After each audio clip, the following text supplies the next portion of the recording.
Cuidar da saúde deve ser uma prioridade. A Cidade FM apresenta Saúde Cidade com o Dr. Bastos. Oferecimento Biolabor, porque sua saúde vale muito. Oncoitu, carinho e humanismo é o nosso lema. Droga Vila, economia e saúde em um só lugar.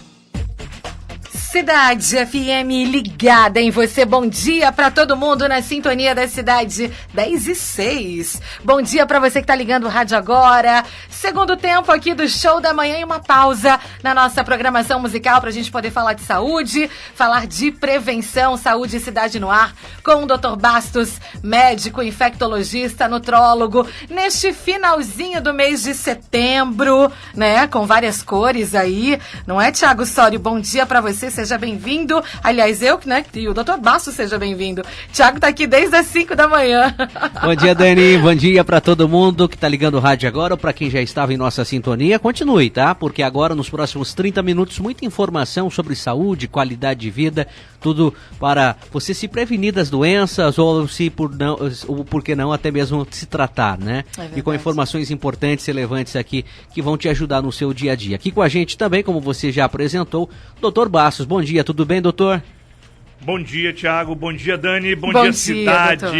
Bom dia a todos os ouvintes. É um prazer mais uma quinta-feira aqui no nosso Saúde Cidade, né, gente? É verdade, doutor. E eu quero também, só para agradecer todo mundo que está participando já aqui do Saúde Cidade, querendo mandar suas perguntas. Aproveita e manda logo, tá, gente? Senão não dá tempo. 986630097. Saúde Cidade no oferecimento de Oncoitu, Biolabor e Droga Vila.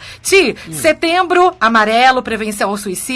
Setembro verde, doação de órgãos, setembro vermelho, né, também aí os cuidados com o coração, mas também setembro dourado, Thiago Sório. Exatamente, setembro dourado é escolhido, né, o mês escolhido para intensificar a conscientização sobre a importância do diagnóstico precoce do câncer infanto-juvenil.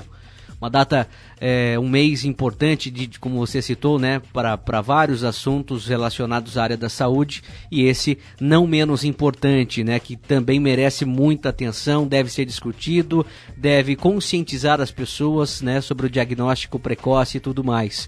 Por isso, com o objetivo de trazer esclarecimentos sobre o tema, né, a Sociedade Brasileira de Pediatria publicou aí uma nota bastante animadora. Cerca de 80% de crianças e adolescentes com câncer podem ser curadas se diagnosticadas precocemente. Que Portanto, maravilha. É importante falar sobre o tema, discutir, porque qualquer mudança, qualquer sinal que altere o dia a dia do seu filho, de alguma criança aí da sua casa, é importante ficar atento, procurar um médico com maior rapidez possível, né, doutor Bastos? Exatamente, Thiago. É uma data que a gente não pode deixar passar em branco. Precisamos alertar, né, a população, principalmente aos pais, né, pais, avós, para que possam ajudar, né, nessa situação. Os pais são fundamentais, porque eles vão observar, né, na criança alguns sinais ou sintomas que podem significar algo desse tipo. E como você disse, né, a Dani já anunciou, o tratamento precoce, o diagnóstico precoce e o tratamento precoce aumenta a sobrevida, melhora a situação e a cura, né, existe, né? Embora a gente esteja vendo aí o número de casos aumentando nessa faixa etária do tipo de câncer infantil, né, infanto-juvenil, a gente vê também que o diagnóstico precoce ajuda na cura. Muitas crianças, jovens, adolescentes, quando são diagnosticados precocemente, conseguem sucesso no tratamento e conseguem a recuperação total. Então é importante que a gente comente, fale sobre isso, para que as pessoas tenham essa consciência e sempre observem, né, os seus filhos, netos, sobrinhos, enfim. E quando a gente fala sobre câncer infanto-juvenil, tá falando desde a primeira infância, lá com 0 anos, né? Vai de 0 a 19. Então é entre a primeira infância até o final da adolescência, início de juventude e tudo mais. É importante mesmo se conscientizar, é importante mesmo estar atento aí a qualquer mudança em pessoas nessa faixa etária. Doutor, gostaria que o senhor falasse um pouquinho sobre os tipos de cânceres mais comuns entre crianças e adolescentes nessa faixa de idade. Então, nessa faixa que você citou, né, desde a primeira infância, do nascimento até 19 anos, quando termina ali a parte do adulto jovem, né, que entra na fase mais adulta, os tipos de cânceres mais comuns que a gente observa nos casos, né, de relevância são a leucemia, né, que é o câncer no sangue, né, são tipos de cânceres infantis mais comuns e acometem a medula óssea e o sangue. Então são aqueles cânceres das células sanguíneas. É o tipo mais comum nas crianças nessa faixa etária. Além disso, tem os linfomas, que são os cânceres, os tumores dos gânglios linfáticos, do sistema linfático, que também não deixa de ser ligado a sangue, né? Então a gente vê aí esses tipos muito comuns. Além disso, os tumores cerebrais também acometem muitas crianças nessa época, tumor do sistema nervoso central, né? Em diversas áreas do sistema nervoso central. O neuroblastoma, que também é um tumor muito comum nessa idade e que é também do sistema nervoso central. Tem o tumor de Wilms, que é um tipo de câncer nos rins, comum na infância, pode acometer um ou até os 2 rins, né? Uhum. Então é um tumor também extremamente importante. E temos também o rabdomiossarcoma, que é um tumor das células musculares, né? Atinge os músculos, né, em determinada região. É um tumor muito agressivo também. Então, seriam os tipos mais comuns que ocorrem em crianças nessa faixa etária.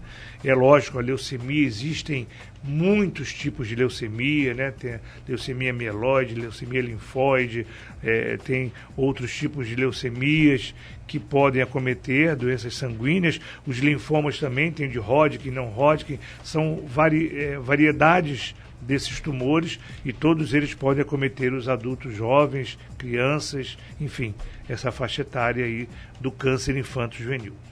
A gente já é nosso mesmo, é cultural, eu acredito, né? Só a palavra câncer já dá um... Assusta, né? Assusta, né, doutor? É um gelo na alma.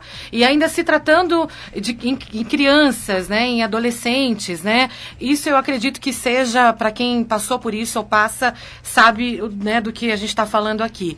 Eu acho que a gente pode até pedir para o doutor Bastos falar um pouquinho para a gente dos principais sintomas aí relacionados à leucemia, o que os pais têm que estar atentos, doutor? Já que a leucemia é o que mais atinge, né, a exatamente. Crianças, né? Então, a leucemia, ela dá assim, sintomas assim, muito ligados, muito similares à anemia, né? A anemia todo mundo conhece mais, é mais comum, né? As pessoas acabam entendendo melhor que a anemia dá aquela palidez cutânea, a criança fica meio branca, amarelada, né? Que é uma palidez mesmo característico da anemia. E a leucemia também provoca esse tipo de manifestação, de uma palidez na criança, né? Uma palidez crônica ali, a criança não tem cor, fica aquela cor muito esbranquiçada. Além disso, o outro sintoma da leucemia são os hematomas. Hematomas são aquelas manchas roxas que aparecem no corpo sem explicação. Muita gente esbarra e aparece machuca aquelas manchas roxas, né? E outras aparecem essas manchas espontaneamente. Essas manchas roxas que aparecem no corpo espontaneamente têm que ser investigadas, porque justamente por aparecer do nada, sem a criança bater, machucar, ter um trauma no local e aparecer várias manchas, e essas manchas geralmente são doloridas, aí tem que ser investigado. Um outro sintoma comum na leucemia e de câncer infantil são sangramentos espontâneos. A criança começa a apresentar algum tipo de sangramento. Aliás, o hematoma, que é a mancha roxa, já é um sangramento que acontece ali. Então começam a haver problemas de coagulação com a leucemia, como ela atinge as células do sangue, começa a ter problemas na coagulação e a criança começa a sangrar facilmente por qualquer local do corpo, nariz, pela boca, gengiva, enfim, na urina, diversos tipos de sangramentos generalizados. A falta de apetite também é um fator aí também, doutor? Perda de peso, falta de apetite, a criança não ganhar peso, febre inexplicável, tosse persistente, com ou sem falta de ar. Tudo isso são sintomas que podem levar a uma suspeita, vamos dizer assim. Pode ser outras coisas também. A gente está citando isso, né? Não quer dizer que esses sintomas sejam característicos. Tem esse sintoma, é o câncer.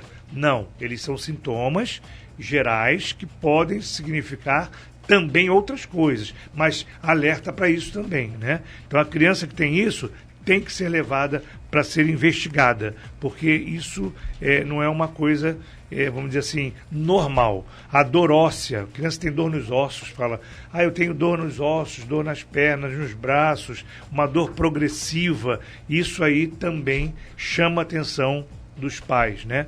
Por que está doendo os ossos? Existe a dor óssea do crescimento. É uma dor suportável, uma dor mais tranquila. Mas como a criança refere, né? A criança chega para você, que é mãe, e fala, estou com dor nos ossos, mãe. Né? Você não tem como mensurar essa dor. Se ela é intensa, se ela é menor, se ela é média, se ela é fraca. Né? E por isso precisa ser levado ao médico para investigar. A dor óssea do crescimento é uma dor leve, mas a criança não vai especificar se está leve ou forte, ela vai dizer que está com dor e é necessário uma investigação. Alteração de nódulos, sabe quando aparecem aquelas ínguas, aqueles nódulos no corpo, que é comum às vezes pela própria imunidade, numa virose, mas quando aparecem os nódulos tem que ser investigado. Pode ser uma virose, pode ser uma defesa imunológica, mas pode ser também já um sinal de um câncer.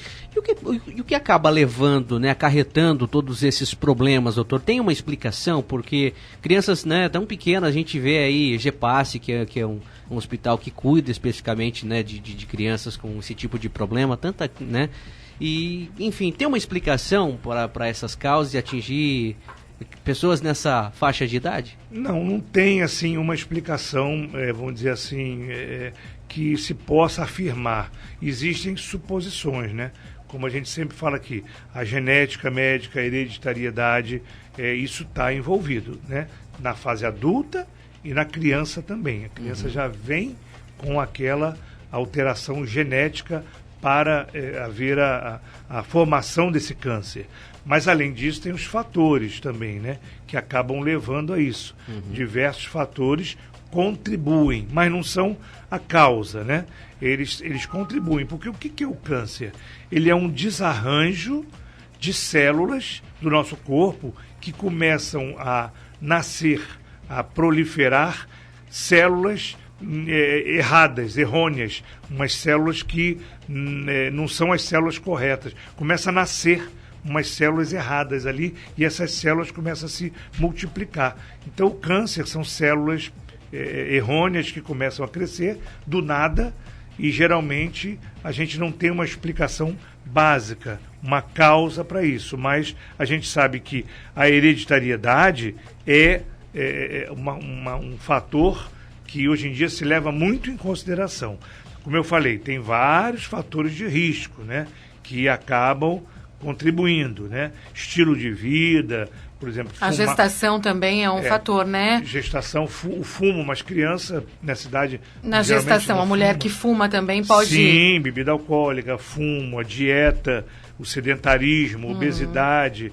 Isso acaba acarretando e atingindo a criança, são fatores. São fatores, tá? De risco, né? Mas não são, assim, umas causas que a gente possa atribuir, toda criança obesa vai ter câncer. Não é bem ela isso. Contribui, não é bem assim. Né? Mas existe a genética que, de repente, dá um start ali e as células começam a se desarranjar em determinado local do corpo. Muito bem, 10h21, pausa para um rápido comercial, já mais Saúde e Cidade. Hoje estamos falando sobre o Setembro Dourado, que é o mês escolhido para intensificar a conscientização, a importância do diagnóstico precoce sobre o câncer infanto-juvenil. Tem alguma pergunta para fazer para o Dr. Bastos? Fica à vontade, manda para a gente, o nosso WhatsApp é o 986630097. Saúde e Cidade no oferecimento de Oncoitu, Biolabor e Droga Vila. Você está ouvindo Saúde Cidade com o Dr. Bastos. Oferecimento Biolabor, porque sua saúde vale muito. Oncoitu, carinho e humanismo é o nosso lema. Droga Vila, economia e saúde em um só lugar. Cidade FM ligada em você, 10h22, Saúde Cidade, edição ao vivo com o Dr. Bastos, comigo, Thiago Sório, falando de saúde, falando de prevenção, 986630097, Setembro Dourado. Tem perguntas, Ti, quando você quiser. Muito bem, então vamos lá, participação do ouvinte, pessoal que está interagindo, querendo saber mais sobre o tema, né? Para você que ligou seu rádio agora, estamos falando aí sobre período, mês de conscientização e a importância do diagnóstico precoce do câncer infanto-juvenil. Vamos lá, pergunta de quem, Dani? Olha aqui, a Mariane, do Parque América, ela quer que o Dr. Bastos fale um pouquinho sobre os sintomas dos linfomas. Mariana, bom dia, obrigado pela sua participação. Mariana, os linfomas, como eu falei, são cânceres do sistema linfático. O sistema linfático é aquele que irriga o nosso corpo, né? E tem aqueles nódulozinhos chamados gânglios, que eles são espalhados pelo corpo todo e é por onde a linfa, né, corre ali, né, nas imediações deles, e eles acabam produzindo células protetoras do nosso corpo também e são muito ligados à imunidade. Os linfomas é um câncer dessas células, das células do sistema linfático. Então começam, como eu citei no bloco anterior, a haver células ali erradas, umas células de formas diferentes que começam a nascer nesses gânglios linfáticos. Mas qual é a localização na criança? Variada. Ah, tá. Não variada. Tá. O linfoma, ele pode acometer gânglios do pescoço, debaixo do braço, no abdômen, dentro do tórax, próximo do pulmão, na virilha. Ou seja, aonde a gente tem gânglio linfático, pode ser ali que começou a proliferar as células e cresce, o gânglio cresce, tá? Então é muito mais comum no pescoço, os gânglios aumentarem no pescoço.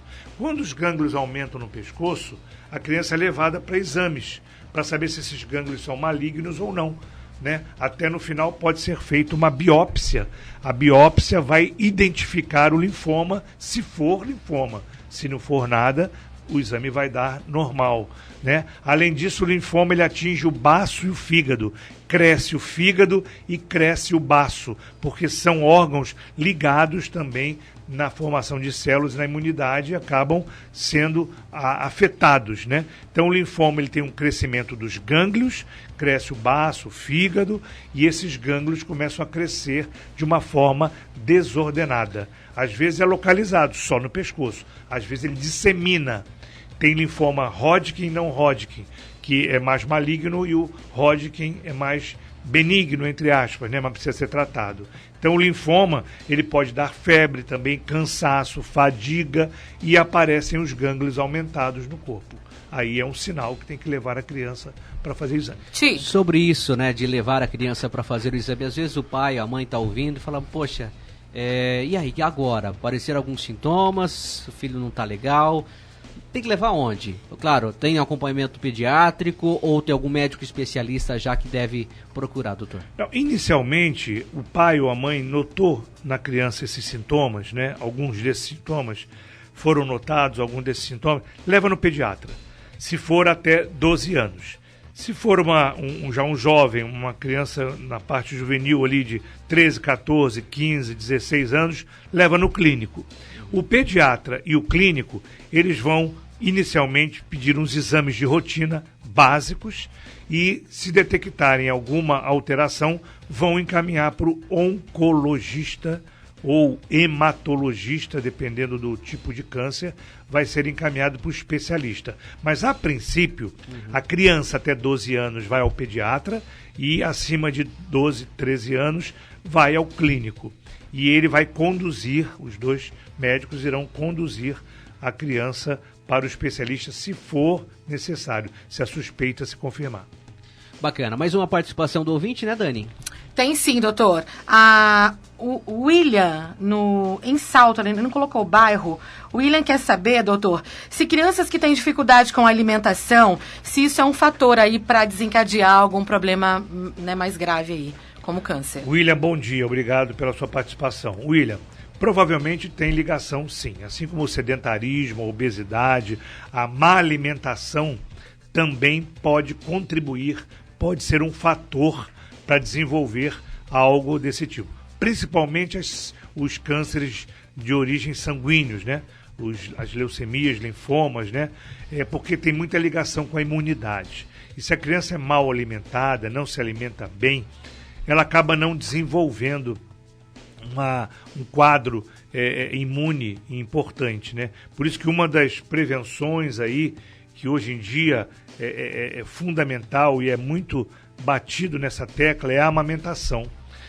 O bebê, quando nasce, é fundamental a amamentação. Já tivemos aqui o programa com a doutora, né, no mês retrasado, né, em relação ao dia da amamentação. Aleitamento materno. Aleitamento materno mostra que na amamentação a criança consegue, vamos dizer assim, todos os ingredientes, os nutrientes necessários para ter uma boa imunidade, para ter um bom desenvolvimento. Então, hoje em dia, a Sociedade Brasileira de Pediatria recomenda a amamentação até 2 anos de idade. Para você dar um suporte para aquela criança, aquele bebê que está ali se formando, de ter uma boa imunidade. Então, a alimentação está, sim, ligada ao aparecimento de alguma coisa anormal nessa fase. Saúde Cidade dessa quinta-feira está falando sobre o Setembro Dourado, que é o mês de conscientização, combate e também a importância do diagnóstico precoce do câncer infanto-juvenil. E alguns dados importantes aqui, que no Brasil o câncer é a primeira causa de morte por doença entre crianças e adolescentes de 1 a 19 anos. Olha só, hein? E de acordo com dados do Instituto Nacional do Câncer, o câncer infanto-juvenil representa de 1 a 3% de todos os cânceres, de todos os casos de câncer diagnosticado, e tem uma média de 12 mil novos casos por ano. Olha quanto, um número relevante, e a necessidade de se discutir sobre o tema e de ter o diagnóstico precoce, né, doutor? Exatamente, é um número expressivo, seria a primeira causa hoje em dia, né, de câncer nessa faixa de idade. Então é importantíssimo que os pais fiquem atentos, fiquem alertas a esses sintomas que nós citamos, e qualquer alteração, leve o seu filho num médico para ser investigado e fazer exame. Assusta, sim, assusta, mas quem passa nessa situação, está passando, enfim, não se desespere, porque a boa notícia, o alento que vem, né, da Sociedade Brasileira de Pediatria, é que cerca de 80% das crianças e adolescentes com câncer podem ser curadas se diagnosticada precocemente. Essa é a boa notícia. A grande maioria dos casos tem cura. Então é importante, fique atento, observe seu filho, os sintomas, enfim, o dia a dia dele, para evitar as surpresas desagradáveis, né, Dani? É verdade, doutora. Aliás, se o senhor puder auxiliar as pessoas que estão nos ouvindo agora, o que o pai e a mãe, quando vai ao pediatra, tem que ficar atento na hora de pedir exames? O que o pai e a mãe tem que fazer, doutor, para sempre estar de olho aí na saúde das crianças? Normalmente, o exame básico, que é muito comum, que todo mundo faz, né, de rotina, e o pediatra pede sempre para as crianças, a fase adulta também, infanto-juvenil ali, e a fase adulta também é solicitado o hemograma completo. O hemograma completo é um exame que dá uma visão muito boa de alguma alteração na parte hematológica, na parte do sangue. Então, o hemograma completo, os exames básicos ali, né, em relação à imunidade da criança, isso tudo o pediatra solicita. E é sempre bom os pais conversarem com os pediatras e perguntarem a respeito de exames dessa natureza e como está o exame do seu filho, da sua filha, em relação a esses exames básicos. Por ali já dá para se notar alguma coisa. E as crianças, são muito comum ter aqueles caroços no pescoço, sempre os pediatras detectam e mandam para os especialistas. É importante os pais investigarem. Tá? E de quanto em quanto tempo fazer esses exames, doutor? Olha, as crianças são levadas na primeira infância rotineiramente ao pediatra num período mais curto, né? a cada 6 meses. Depois que passa aquela fase dos 5 primeiros anos, aí começa a ser levada de ano em ano, se nada houver ou nada acontecer, para fazer os exames de rotina. Tá? Mas tem pediatra que até os 12 anos gosta de acompanhar a criança sempre, pelo menos a cada 6 meses. É importante, né? Em 6 meses muita coisa muda na gente. Então eu acho que um período bom, um período legal, assim, bacana, que os pais deveriam, e até os próprios adultos, a cada 6 meses procurar uma orientação médica, um exame periódico ali de rotina. Se os pais têm algum histórico aí de cânceres familiar, aí tem que estar mais atento em relação? Sim, ficar bem atento, como a gente sempre fala aqui. Todo mundo que tem aquela hereditariedade, que tem na família casos de cânceres, esses fiquem mais atentos, né? Porque tem ligação, sim. Não necessariamente toda pessoa, toda criança, filha ou filho de pais que tiveram ou têm câncer, irão ter, mas a probabilidade é grande. Então, ficar mais atento, esses mais ainda fazer os seus exames periódicos a cada 6 meses. Muito bem, o papo tá legal, informações importantes, relevantes e que a gente espera que tenha te ajudado aí, vá te ajudar no decorrer da vida e para você se ver livre das doenças, enfim, e conduzir uma vida cada vez mais saudável. Saúde e Cidade está terminando, a gente quer agradecer, Dr. Bastos, mais uma vez a sua participação por aqui, sempre esclarecedor, sempre ajudando os nossos ouvintes aí com informações pertinentes e relevantes. Eu que agradeço, obrigado a você, Tiago, obrigado, Dani, obrigado a todos os ouvintes, né, pela audiência, pelo carinho, pelas participações. E a gente espera sempre estar aqui todas as quintas-feiras com sempre informações que possam, como você disse, ajudar, principalmente na prevenção de doenças, né? Grande abraço a todos. Obrigada, a gente que agradece, doutor Bastos. E até Bastos. quinta, fiquem com Deus todos. Bom, daqui a pouquinho a gente continua, né, Ti? Com as nossas fofoquinhas aqui no Show da Manhã. Saúde e Cidade teve o oferecimento de Oncoitu, Biolabor e Droga Vila. Você ouviu Saúde Cidade com o Dr. Bastos. Oferecimento Biolabor, porque sua saúde vale muito. Oncoitu, carinho e humanismo é o nosso lema. Droga Vila, economia e saúde em um só lugar.